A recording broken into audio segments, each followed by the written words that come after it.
ជាបឋមសូមគោរពជំរាបសួរទៅកាន់ពុកម៉ែបងប្អូនទាំងអស់ដែលគាំទ្រនៅ Channel YouTube របស់យើងខ្ញុំ និង Facebook Page របស់យើងខ្ញុំផងដែរដោយសារមានការគាំទ្រនៅបទចម្រៀងទឹកភ្នែកនាងកង្រីច្រើនលើសលប់ដូច្នេះគឺខ្ញុំក៏សូមលើកនៅប្រវត្តិនៃបទចម្រៀងនេះតើហេតុអ្វីបានជាមានបទនេះកើតឡើងមកបទចម្រៀងនេះដែរគឺ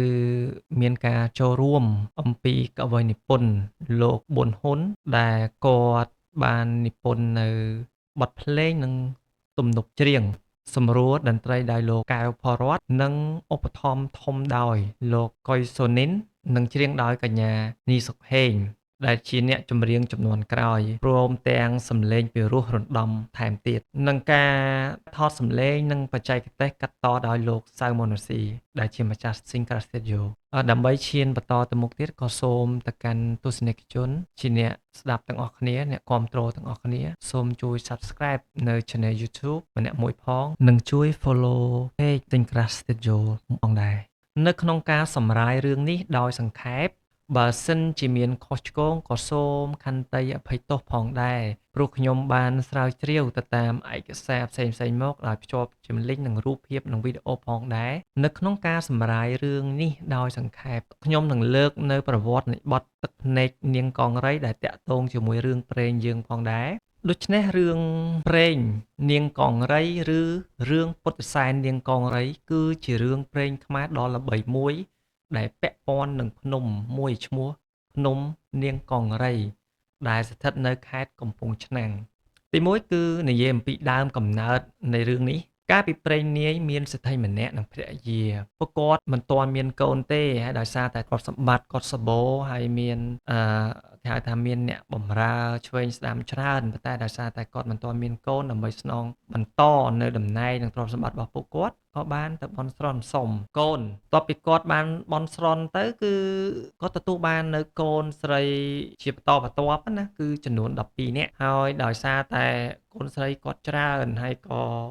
ការចិញ្ចឹមបីបាច់ថែរក្សាហ្នឹងក៏ត្រូវគ្រប់គ្រងនៃចំណាយច្រើនរហូតដល់ពួកគាត់អស់ពីខ្លួនអញ្ចឹងណាក្រីក្រចឹងក៏សេដ្ឋីនៅឪពុកហ្នឹងជាឪពុកហ្នឹងក៏បានពិភាក្សាជាមួយភរិយាគាត់ហ្នឹងក៏គិតថាគឺពួកគាត់មិនអាចបន្តនឹងការចិញ្ចឹមកូនទៅទៀតទេក៏គិតថាយកកូនទៅបោះចោលនៅក្នុងព្រៃជ្រៅតែម្ដងកូនស្រីទាំង12នាក់នោះបានធ្វើដំណើរទៅដល់នគរយក្សដែលមានយក្សីឈ្មោះនាងសន្ធមារហើយយក្សីនេះមានកូនស្រីម្នាក់ឈ្មោះនាងកង្រីនាងសន្ធមារបានចាប់យកនាងទាំង12យកទៅធ្វើជាខ្ញុំបម្រើរបស់នាងកង្រីចឹងបន្ទាប់មកគឺ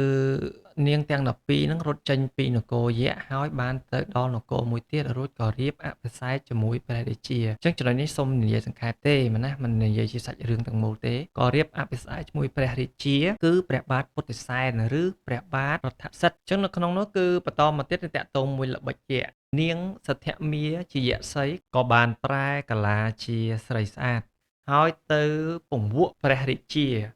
រហូតបានក្លាយជាមហេសីទី13របស់ព្រះអង្គនាងសន្ធមារបានធ្វើពុតឈឺហើយបន្លំថាត្រូវការព្យាបាលដោយយកភ្នែកមហេសីទាំង12នាក់មកផ្សំថ្នាំព្រះរាជាដោយសារក្តីលួងលោមបញ្ឆោតដោយយក្សីនេះក៏បញ្ជាខ្វេះភ្នែកមហេសីទាំង12នាក់ប៉ុន្តែចំណែកឯនាងពៅប្អូនពៅគេហ្នឹងបានរក្សាភ្នែកម្ខាងទុកគឺមានន័យថាគាត់នៅមានតែគាត់ឯងដែលសល់ភ្នែកម្ខាងអញ្ចឹងណាអញ្ចឹងគឺបន្តមកទៀតហ្នឹងគឺនាងទី12នេះដែលកូនជិះប្អូនពៅហ្នឹងគាត់មានកូនបាទដែលជាកូនហ្នឹងកំណើតហ្នឹងគឺជាកូនដែលគាត់ដាក់ឈ្មោះហ្នឹងពុទ្ធិសែននឹងតែម្ដងអញ្ចឹងនាងទាំង12នាក់ហ្នឹងត្រូវបានបញ្ជូនទៅរស់នៅក្នុងរោងភ្នំហើយត្រូវបង្ខំចិត្តបរិភោគកូនខ្លួនឯងដែលកើតមកដើម្បីរស់តែនាងពៅបានលាក់និងរក្សាកូនប្រុសរបស់នាងឈ្មោះពុទ្ធិសែនរហូតដល់ធំពេញវ័យបាទអញ្ចឹងចំណុចបន្ទាប់ទៀតគឺនិយាយពីពុទ្ធិសែនទៅនគរយក្សអញ្ចឹងពុទ្ធិសែនបានទៅដល់នគរយក្សហើយត្រូវរៀបអភិសេកជាមួយកូនស្រីរបស់យក្សសីហ្នឹងគឺនាងកង្រី បន្តមកទៀតគឺពុទ្ធិសែនបានដឹងរឿងរ៉ាវទាំងអស់ហើយបានលួចយកវត្ថុស័ក្តិសិទ្ធិដូចជាស្គរជ័យនិងថ្នាំព្យាបាលភ្នែកពីនគរយក្សរួចរត់ត្រឡប់ទៅជួយម្ដាយនិងម្ដាយធំទាំង11នាក់គាត់បានបន្សល់ទុកនៅបណ្ដាំលាដល់នាងកង្រីដែលជាភរិយាអញ្ចឹងនៅក្នុងកន្លែងហ្នឹងហើយដែលជាចំណុចនៃកំណើតនៃភ្នំនាងកង្រីនោះគឺនាងកង្រីដោយក្តីស្រឡាញ់ស្វាមីឈឺចាប់ដែលស្វាមីលួចចាកចេញទៅក៏បានរត់តាមស្រែកហៅព្រះស្វាមីពុទ្ធិសែនដែលក្នុងនោះក្នុងបទចម្រៀងយើងហ្នឹងគឺមានពោលដូចជាមកពុទ្ធិសែនម្ចាស់ចិត្តអូនអើយមកនៅទីណាតើមានរឿងអ្វីមកពុទ្ធិសែនចាំអូនផងតែតាមមិនទាន់ទីបំផុតនាងក៏ស្លាប់ដោយក្តីទុក្ខសោកហើយសាកសពរបស់នាងคล้ายទៅជាភ្នំកង្រីរហូតមកដល់សប្តាហ៍ថ្ងៃដែលភ្នំនេះមើលទៅដូចជានារីដេកសន្ធឹងខ្លួនសរុបមកភ្នំនាងកង្រីគឺជាភ្នំតំណាងឲ្យរូបរាងកាយរបស់នាងកង្រីដែលបានស្លាប់ដោយក្តីទុក្ខព្រួយក្រោយពីព្រះស្វាមីគឺពុទ្ធិសែនចាកចេញពីនាងទៅភ្នំនេះស្ថិតនៅក្បែរទីរួមខេត្តកំពង់ឆ្នាំងហើយជាតំបន់ទេសចរណ៍ដ៏សំខាន់មួយរបស់ប្រទេសកម្ពុជាយើងផងដែររឿងពុទ្ធិសែននាងកង្រីនេះជាប្រវត្តិយូរណាស់មកហើយមិនមែនជារឿងដែលបង្កើតឡើងដោយអ្នកនិពន្ធម្នាក់នៅក្នុងសម័យទំនើបនេះទេសូមអរគុណនិងសូមអធ្យាស្រ័យម្ដងទៀតបើមានការខុសឆ្គងត្រង់ណាព្រោះនេះគ្រាន់ជាការសង្ខេបសាច់រឿងខ្លីៗតែប៉ុណ្ណោះហើយបងប្អូនទស្សនិកជនអាចស្រាវជ្រាវបន្ថែមទៀតអញ្ចឹងដើម្បីញ៉ាំងឲ្យបទចម្រៀងនេះកាន់តែស៊ីជម្រៅនិងដាក់អារម្មណ៍ដោយចូលមនោចេតនានៃសាច់រឿងនេះក៏សូមគោរពអញ្ជើញពុកម៉ែបងប្អូនទាំងអស់បាទស្ដាប់នៅបទនេះពីដើមរហូតដល់ចប់ទាំងអស់គ្នាគឺបទទឹកភ្នែកនាងកង្រីមកពុទ្ធិសែនម្ចាស់ចិត្តអូនអើយមកនៅទីណាតើមានរឿងអ្វីមកពុទ្ធិសែនចាំអូនផង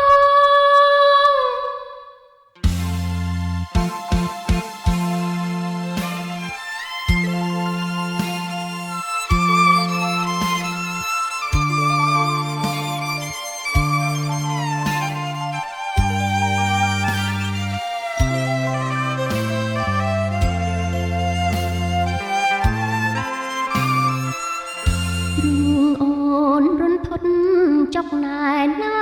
រាជីវិតនឹងខ្លោចផ្សាដោយភាពសៅមង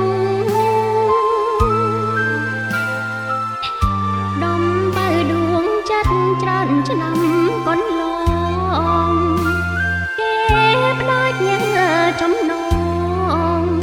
ពីស្នេហ៍អូនហើយភ្នែកកងរីកូនស្រីយ៉ាងសា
ក្រៅទុន